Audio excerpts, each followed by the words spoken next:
and welcome to Home Inspector M.D. And today we're continuing our look into red flags in a home inspection. We often look at a house as a living organism. Everything gets old and everything needs maintenance in order to live longer. One of the most common elements of a home inspection is the life expectancy of systems within a house. And the big three in the house are the roof, furnace, and air conditioner. All home inspections should note in the summary of their reports if any of these three are near the end of life, because replacing them will run you thousands of dollars. Now, the roof is considered the most important system in the house because it protects you and sheds water away from the house. If the roof is near or beyond its typical life expectancy, there's a grave chance of roof leaks, which can cause damage to the structure of the house and increase the chance of mold in the house. Here, it's important to know when the roof was installed and thus how old it is, and compare that age to the typical lifespan of a roof. This is where we also take into account the type of roof cover in the house has. If the house has clay, cement, slate, or even metal, we're looking at fairly long lifespans. And you can rest assured that you may not even need to replace it during your lifespan.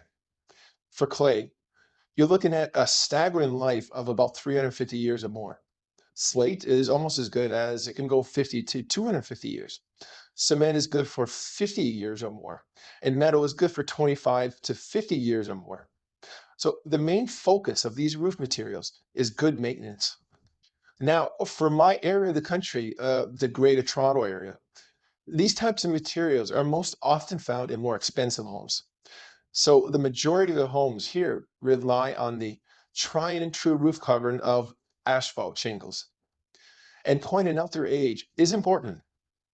There are two types of asphalt shingles, 3-tab and architectural shingles. And given the choice, you want to see architectural shingles on your roof rather than 3-tab. And the main reason is the extended lifespan of 10 plus years or more on top of the about 20-year lifespan of 3-tab shingles. So not only do you have architectural shingles that last longer, but they look better and have more depth and styling options. Of course, just because a roof covering has reached its typical lifespan, it does not necessarily mean it needs replacing immediately. You have to look at clues. Do we see patches where material was replaced? Do we see missing tiles? Do we see major erosion of the material, such as the loss of granulars on the surface? Other common signs of failure are cupping, clawing, and blistering of the material. Factors such as the amount of direct sunlight, wind, rain, hail, and physical damage from trees can decrease the roof lifespan.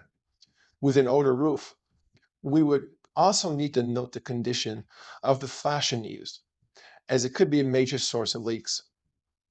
It's important to highlight roof issues, as the replacement of the roof will run you into the tens of thousands of dollars. The next common system of concern is the furnace. A typical life expectancy of the furnace is around 20-25 years, but with good care, you can see them last longer. We find the age of the furnace from its serial number on the data plate. And if we find a furnace that is over 25 years old, but we find it in good condition, we would tell the client that it is over the life expectancy, but it has potential to work for years before being replaced. Here, good maintenance and annual checkups are important. If it's approaching 25 years or older and shows operational issues or signs of significant rust, insufficient heat output, incorrect flame color, then it will be a red flag for replacement. In this example, you may attempt to go back to the seller and either ask for it to be replaced or ask for a reduced price. Then we have the air conditioner, which consists of two parts: the indoor evaporator coil, which is in your furnace, and the outdoor condenser unit, which we are all familiar with. Again, we find the age of the unit on the data plate of the outdoor condenser unit.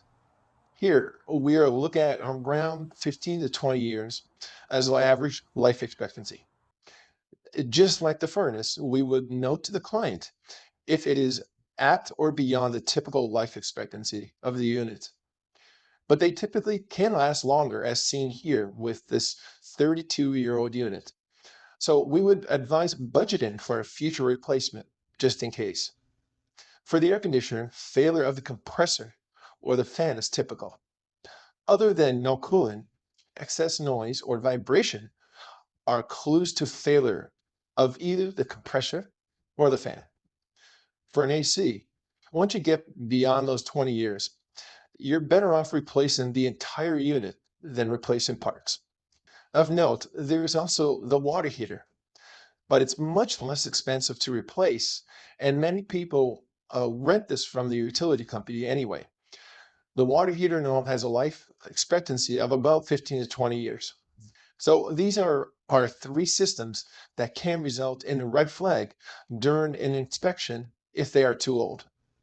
We want to warn people ahead of time so they have time to budget for future replacement and not be caught off guard with an expensive replacement bill. Plus, these can be used as a bargaining tool for a better deal in the sale of the house.